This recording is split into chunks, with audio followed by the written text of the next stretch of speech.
¿Qué tal? ¿Cómo están mis estimados amigos? Vamos a hablar del tema o de la asignatura denominada Control de Constitucionalidad y Control de Convencionalidad en su primera parte para el Instituto de Estudios Superiores en Derecho Penal, INDEPAC.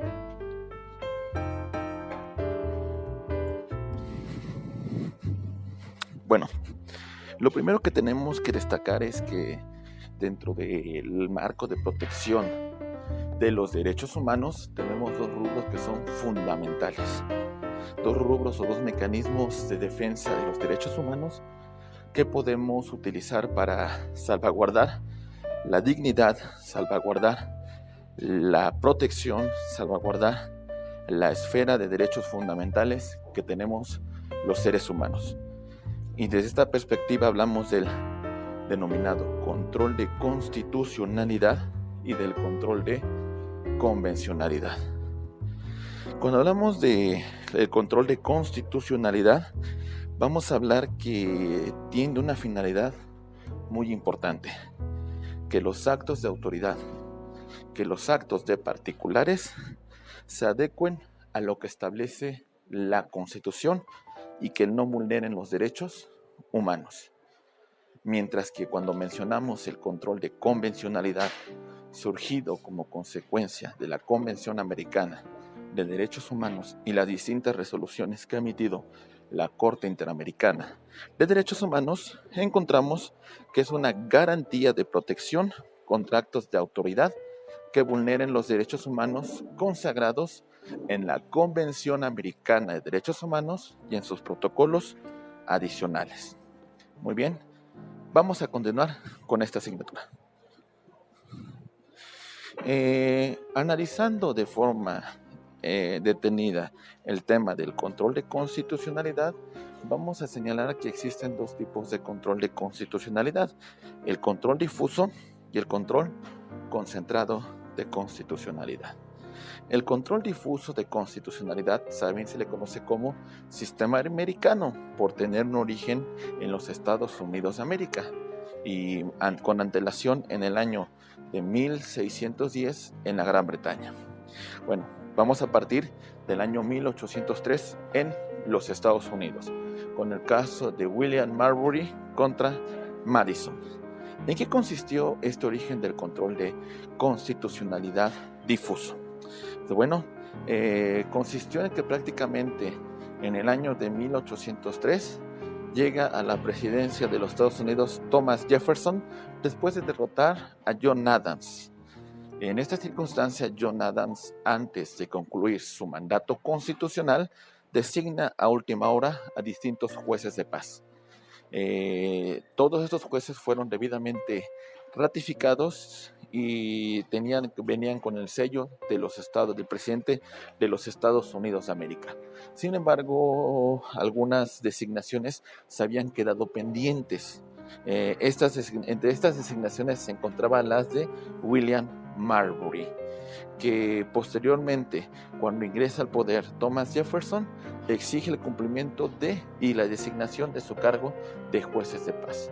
Sin embargo, esta situación ya no fue aceptada por Thomas Jefferson y le dice a su secretario Madison que no dé cumplimiento a este nombramiento.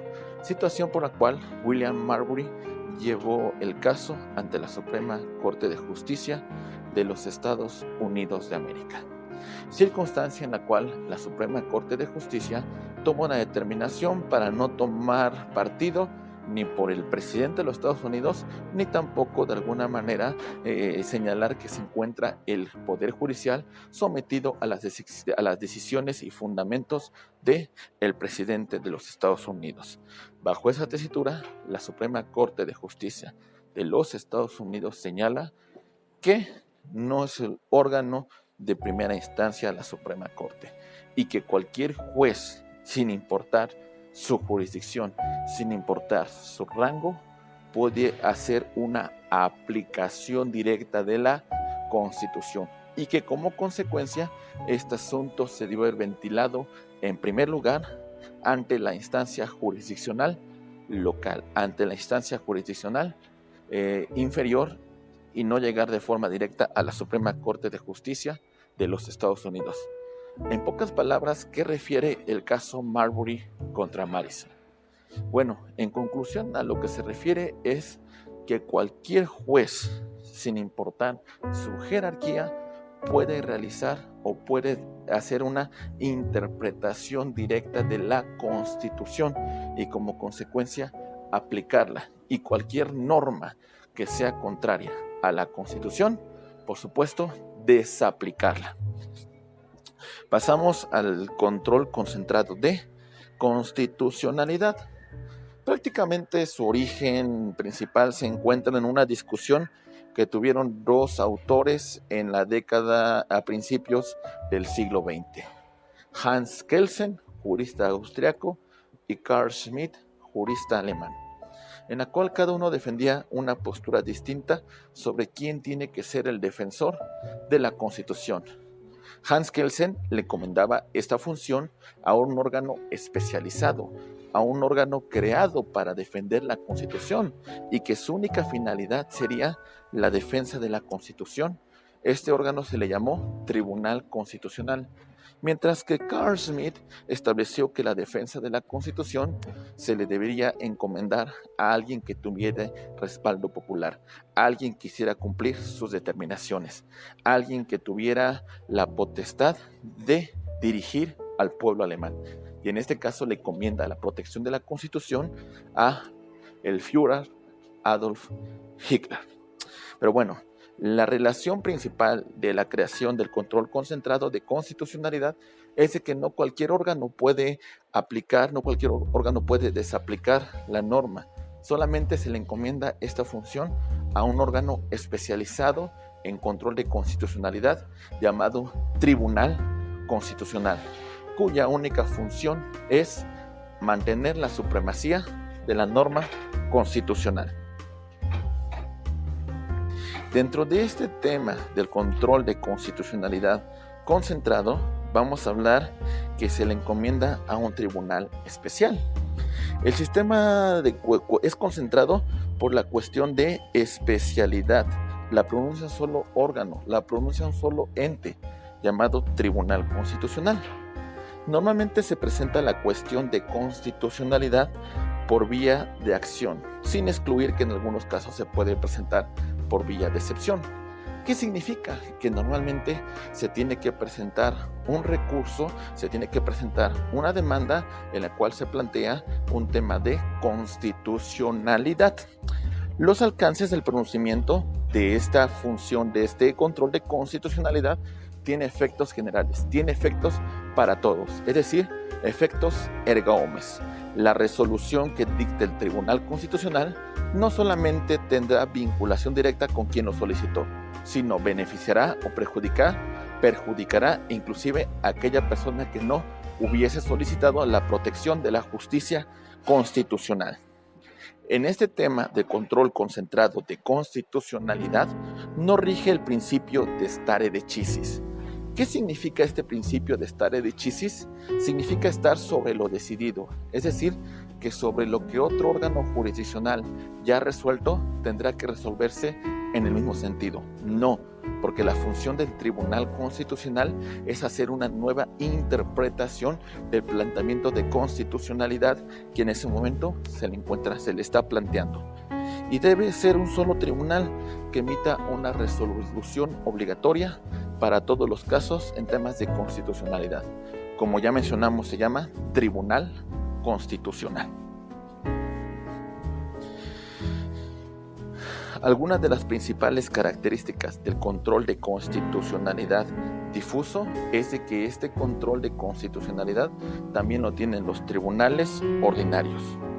Es un sistema difuso porque cualquier juez puede plantear una cuestión de control de constitucionalidad, sin importar su jerarquía, sin importar su grado, debe aplicar en primer lugar la norma constitucional. Esta función se plantea por vía incidental o por excepción. De alguna manera no es una acción principal a que se está reclamando, pero sin embargo se puede plantear como una excepción procesal una vez iniciado un juicio ordinario. Los alcances de la resolución tienen efectos constreñidos al caso concreto. Sus efectos son relativos. Solamente para cada caso en particular. Rige un principio. El principio se llama stare decisis, estar sobre lo decidido, estar sobre lo que el órgano, sobre lo que otros órganos jurisdiccionales ya han resuelto. Una Corte Suprema se pronuncia en última instancia sobre la cuestión de constitucionalidad, emitiendo jurisprudencia obligatoria para los demás jueces. En este sentido, el tipo de control de constitucionalidad que tenemos en México es un tipo de control de constitucionalidad difuso, porque en última instancia la Suprema Corte de Justicia de la Nación hace un planteamiento de constitucionalidad. Algunos medios de control de constitucionalidad que regula nuestra Constitución son los siguientes. El juicio de amparo, analizado por el artículo 103 y 107 de la Constitución. La controversia constitucional, artículo 105, fracción primera de la Constitución. Acciones de inconstitucionalidad, artículo 105, fracción 2 de la Constitución. Procesos jurisdiccionales en materia electoral que regula o que sanciona o es el órgano facultado, el Tribunal Electoral del Poder Judicial de la Federación, encomendado en el artículo 99 de nuestra Constitución. La facultad de investigación por violaciones a los derechos humanos por parte de la Comisión Nacional de Derechos Humanos, así como la protección de los derechos humanos de las comisiones locales y el juicio político que se encuentra establecido en el artículo 104 de la Constitución. ¿Cuál es la finalidad de los medios de control de constitucionalidad? Mantener la supremacía de la Constitución, que cualquier acto de autoridad, que cualquier norma que la contradiga, quede sin ningún efecto para que de esta manera la supremacía de nuestra Constitución permanezca inalterada. Con esto terminamos la primera parte de la asignatura de control de constitucionalidad y control de convencionalidad. Vamos a continuar de forma inmediata con la segunda parte del tema de control de constitucionalidad y con el control de convencionalidad. Muy bien. Una vez que ya hemos analizado qué entendemos por control de constitucionalidad y qué entendemos por control de convencionalidad, y distinguiendo el control de constitucionalidad concentrado, encomendado a un solo órgano llamado Tribunal Constitucional, y del control de constitucionalidad difuso, encomendado a cualquier juez, vamos a hablar de las fases procesales de los procesos constitucionales. Todo proceso constitucional va a estar integrado de las siguientes fases: una fase preliminar, una fase expositiva, una fase probatoria, una fase decisoria, una fase impugnativa y una fase ejecutiva. Cuando hablamos de la primera fase, la fase preliminar, son medios preparatorios, son medidas cautelares que se van a llevar antes de que se presente una acción de constitucionalidad, una acción tendiente a plantear una cuestión de constitucionalidad. Únicamente ese es el efecto, para que cuando lleguemos a la segunda fase, la expositiva, una vez que ya hemos desarrollado medios preparatorios, una vez que ya se han dictado las medidas cautelares tendientes a que no se siga vulnerando algún principio rector que establece nuestra Constitución, pasamos a una segunda fase llamada expositiva, cuya integración se encuentra conformada por una demanda y por una contestación. Quien presenta la demanda, quien presenta esta acción, normalmente te presenta una excepción procesal para defender alguna cuestión de constitucionalidad que en este caso se encuentra planteando, mientras que la otra parte va a poner excepciones. En este caso normalmente vamos a señalar como contraparte a un ente público que va a argumentar que el acto que emanó, que el acto que llevó a cabo se encuentra apegado dentro de lo que establece la norma constitucional. Pasando a una tercera fase de los procesos constitucionales, vamos a hablar de la fase probatoria. Y la fase probatoria está integrada por tres elementos que son fundamentales. el ofrecimiento, la admisión y el desahogo de pruebas. El ofrecimiento de pruebas con el cual se va a demostrar las excepciones o la defensa que presentan las partes en el juicio constitucional, para que posteriormente, una vez que se haga una calificación por parte del juez constitucional, determina si admite o no dichos medios de prueba, para que posteriormente sean desahogados y se conviertan en una prueba y sirvan como base para que el órgano jurisdiccional constitucional emita una sentencia. Pasamos a la cuarta fase, la fase decisoria. Una vez habiendo agotada todas las pruebas y no existiendo ninguna pendiente por desahogar, entonces el juez constitucional tiene que emitir una sentencia, tiene que emitir una resolución. Acuérdense, la resolución, de acuerdo al tipo de control de constitucionalidad, puede tener efectos generales, erga omnes, o efectos relativos, es decir, para las partes que están planteando la cuestión de constitucionalidad. Para ahí pasamos a la quinta fase, que es una fase impugnativa, que es una fase de recurso, que es una fase de inconformarse con la resolución que emitió el órgano jurisdiccional constitucional. No todos los recursos constitucionales, no todos los medios de control de constitucionalidad plantean una cuestión de defensa de la Constitución a través de un recurso. ¿Por qué? Porque en última instancia estamos hablando de un juez de constitucionalidad, pero por poner un ejemplo podemos señalar que en el amparo indirecto puede ser objeto de revisión a través de este recurso hacia el Tribunal Colegiado de Circuito o en su caso inclusive la Suprema Corte de Justicia de la Nación. Y la sexta fase procesal constitucional podemos hablar de una fase ejecutiva, en la cual se van a hacer cumplir las disposiciones que dictó el juez constitucional en su sentencia. Una vez señalado las fases de los procesos constitucionales, vamos a desarrollar el primer medio de control de constitucionalidad, que se llama controversia constitucional. Y vamos a establecer que es un proceso jurisdiccional seguido ante la Suprema Corte de Justicia de la Nación. Esta es una primera circunstancia que hay que destacar. Únicamente el órgano jurisdiccional competente es la Suprema Corte de Justicia de la Nación. ¿Qué tipo de conflictos se solucionan a través de la controversia constitucional? Pues conflictos de constitucionalidad o de legalidad, que tengan que ver por situaciones o distribuciones competenciales. La controversia constitucional. Las partes que intervienen en este medio de control de constitucionalidad podemos señalar que se encuentra la Federación, las entidades federativas, la Ciudad de México, los municipios, el Ejecutivo Federal, el Congreso de la Unión, Cámara de Diputados, Cámara de Senadores, Comisión Permanente, los poderes de un Estado, el Ejecutivo, el Gobernador, el Ejecutivo encabezado por el Gobernador, el Legislativo por su Congreso local, o el Poder Judicial por los Tribunales Superiores de Justicia, entre sí, o etcétera, y entre los órganos de gobierno de la Ciudad de México. En este caso podemos hablar del jefe de gobierno y los alcaldes de las diversas demarcaciones territoriales en la Ciudad de México.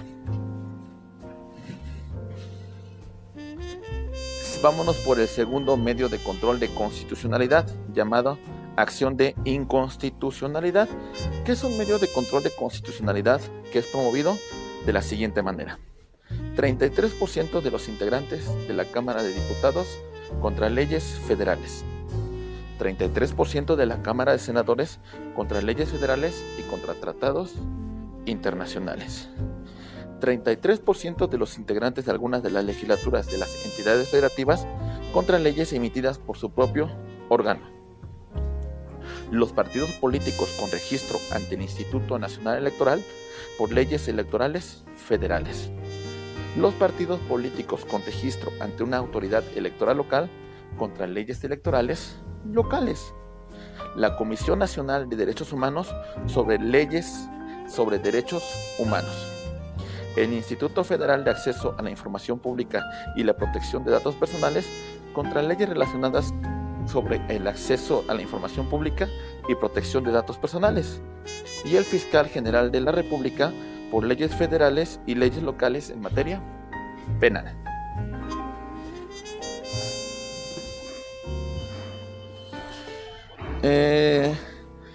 Concluyendo con este tema, pasamos al otro medio de control de constitucionalidad que se llama juicio de amparo, regulado por los artículos 103 y 107 de nuestra Constitución. En esta clasificación vamos a hablar de dos tipos de amparo: amparo indirecto y amparo directo.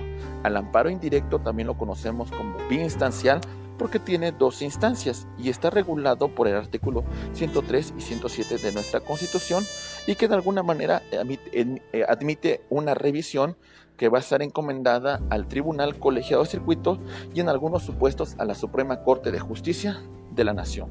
Y por su parte tenemos un amparo directo, o también conocido como uninstancial, porque en su mayor parte únicamente tiene una sola instancia y su fundamento es el artículo 107, fracción quinta de nuestra Constitución. Y en algunos supuestos en el amparo directo, cuando subsiste algún tema de interpretación constitucional, puede presentarse un recurso de revisión ante la Suprema Corte de Justicia de la Nación. Autoridades jurisdiccionales que conocen del juicio de amparo, pues tenemos la Suprema Corte de Justicia de la Nación, en primer lugar, funcionando en pleno, que está conformado por 11 ministros, o por salas, cada sala conformada por 5 ministros. El presidente de la Suprema Corte de Justicia de la Nación no conforma sala. Por otra parte, también tenemos a los tribunales colegiados de circuito, que tienen una función como autoridad jurisdiccional en amparos directos y en amparo indirecto como órgano de revisión. También tenemos a los juzgados de distrito, que tienen una función de resolver las controversias que se susciten referente al tema del amparo indirecto.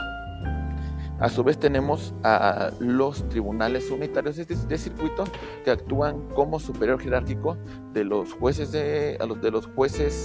federales, de los jueces de distrito, que actúan como jueces de procesos federales.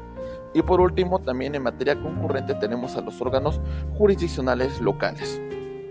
Algunos principios rectores que rigen al juicio de amparo son los siguientes. Punto número 1, principio de prosecución judicial. Es decir, se sigue un proceso, se siguen una serie de pasos concatenados para dirimir una controversia planteada a través del juicio de amparo. Segundo principio, relatividad de sentencias. ¿Qué significa este principio?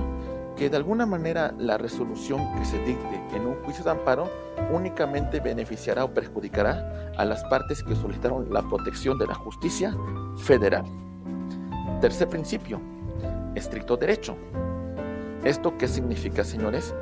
Pues esto significa que el juez de amparo deberá abocarse a lo estrictamente solicitado por las partes en su demanda de amparo, a lo estrictamente solicitado por las partes en sus agravios. Sin embargo, en algunos supuestos que se analizarán posteriormente, encontramos de que existe una excepción que se llama suplencia de la queja deficiente. Por último, por el siguiente principio, vamos a hablar de la instancia de parte agraviada. Este principio consiste en que solamente en aquella persona que resulte agraviada por la violación de un acto de autoridad que vulnere sus derechos fundamentales podrá solicitar la protección de la justicia federal a través del juicio de amparo. Y por último, tenemos el principio de definitividad, que significa que para que nosotros promovamos nuestro juicio de amparo, debemos en primer lugar agotar todas las instancias o toda la serie de pasos que nos establece la ley ordinaria, que nos establece la ley del caso en particular. Si no agotamos todos los mecanismos de defensa que establece esta ley ordinaria para modificar, para revocar o para confirmar el acto reclamado, no podemos tramitar nosotros nuestro juicio de amparo.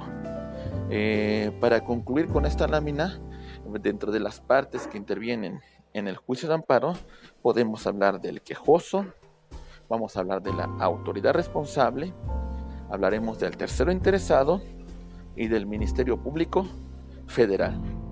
Cuando hablamos del quejoso, nos referimos con la persona física o moral que resulta que un acto de autoridad transgrede los derechos humanos que consagra en su favor la Constitución, los tratados internacionales o las leyes en general. Por autoridad responsable debemos entender aquella autoridad que tiene esta potestad de que su acto es imperativo, que es unilateral y que es coercitivo, y que dispone de uso de la fuerza pública para hacer cumplir sus determinaciones, cuya actuación tiende a vulnerar los derechos fundamentales del gobernado consagrados en la Constitución, en los tratados internacionales o en las leyes en general. Por tercero interesado, señalaremos que es la contraparte del quejoso, que de alguna manera tiene un interés en particular de que subsista el acto reclamado. Y el Ministerio Público Federal actúa en algunos supuestos como este rector, como este protector, como esta institución que se encarga de vigilar el cumplimiento de las normas, vigilar que no se vulneren derechos fundamentales de tercero. Esta es una de sus principales atribuciones dentro del juicio de amparo consagrado en los artículos 103 y 107 de nuestra Constitución.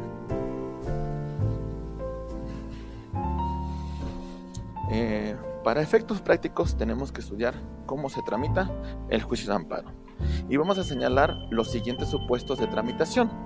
Hablaremos de la demanda de amparo que está regulada en los artículos 108 y 109 de la Ley de Amparo. Esta demanda de amparo, una vez que se presenta cumpliendo con los requisitos que hemos señalado en estos artículos, puede ser sujeta a una prevención, la cual deberá ser aclarada de conformidad con el artículo 114 de la Ley de Amparo. Una vez que la presentamos, la autoridad tiene que rendir un informe con justificación dentro de las primeras 24 horas de conformidad con el artículo 117 de la Ley de Amparo. Asimismo, se pueden ofrecer pruebas hasta antes de la audiencia constitucional de conformidad con el artículo 119 y 121 de la Ley de Amparo. Una vez que se han ofrecido pruebas, se van a desahogar en la denominada audiencia constitucional para que el juez de amparo determine si concede o niega o sobresee el juicio de amparo. Hay que señalar que el amparo indirecto, vía incidental, se puede llevar lo que se le conoce como la suspensión del acto reclamado.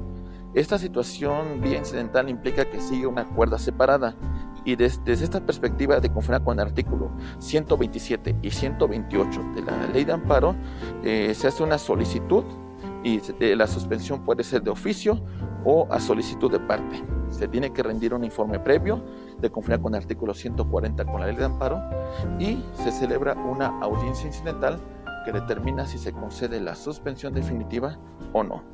Todo esto se da dentro de este incidente de suspensión.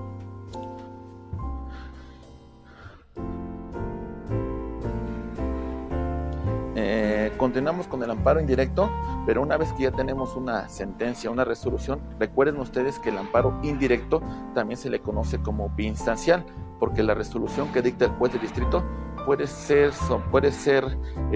se puede presentar un recurso de revisión que se presenta ante la propia autoridad que emitió el acto reclamado para que a su vez le haga llegar al tribunal colegiado que sea competente.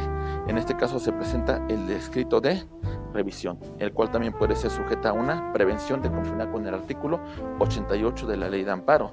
Se remiten los autos al tribunal colegiado que correspondan y este tribunal hace una recepción de los autos de conformidad con el artículo 92 de la Ley de Amparo. Aquí se puede presentar una revisión adhesiva por parte de la autoridad que de alguna manera beneficia la resolución que ha dictado el juez de distrito en el amparo indirecto. Se turna un magistrado ponente de conformidad con el artículo 92 de la Ley de Amparo y va a emitir una sentencia que confirmará, modificará o revocará la resolución que dictó el juez de distrito. Y esta sentencia tiene un carácter de definitivo y no se somete a ningún otro tipo de recurso. Artículo 92 y 93 de la Ley de Amparo. Tramitación del amparo directo. Bueno, Una vez agotado el tema del amparo indirecto y una breve reseña de cómo se tramita el mismo, ahora hablaremos de la tramitación del amparo directo. Acuérdense que también se le denomina uninstancial y que es competencia de los tribunales colegiados de circuito. En algunos casos, en ejercicio de esta facultad de atracción, lo puede llevar a cabo la Suprema Corte de Justicia de la Nación. En esta demanda de amparo vamos a agregar nosotros la solicitud de suspensión. Aquí la suspensión no se sigue como bien incidental como en el amparo indirecto. Se remiten los autos al Tribunal Colegiado de Circuito que corresponda, quien recibiera los autos y turnará a un magistrado ponente para que se celebre una audiencia pública. En esa audiencia pública, ante la presencia de 3 magistrados, se tendrá que determinar de forma que tendrá que resolverse por mayoría de votos la resolución que el Tribunal Colegiado ha dictado. La normalidad es que la resolución que dicta el Tribunal Colegiado no va a ser sujeta a ningún recurso. ¿Sobre qué tipo de actos procede el amparo directo? Principalmente sobre sentencias definitivas, laudos y resoluciones que pongan fin al juicio. En todos los demás casos, la competencia será del amparo indirecto. Pero bueno, llegando a la sentencia es importante señalar que la regularidad es de que este tipo de amparo no admite recurso adicional. Sin embargo, cuando subsiste un tema de interpretación constitucional, se puede presentar un escrito de revisión ante la Suprema Corte de Justicia de la Nación, la cual de alguna manera se remitirán los autos, hará la recepción correspondiente y tornará a un ministro que va a ser el ministro ponente de la revisión del amparo directo. Se elabora un proyecto y en audiencia pública se discute y se determina si se concede la revisión o no, si se concede ese efecto por el cual se inconformó con la sentencia sobre un tema de interpretación constitucional. Pero bueno, este es un caso muy excepcional en la justicia en este tema de amparo directo. Muy bien, amigos, pues con esta parte terminamos, con esta lámina terminamos la parte 1 y la parte 2 de la asignatura Control de Constitucionalidad y Control de Convencionalidad.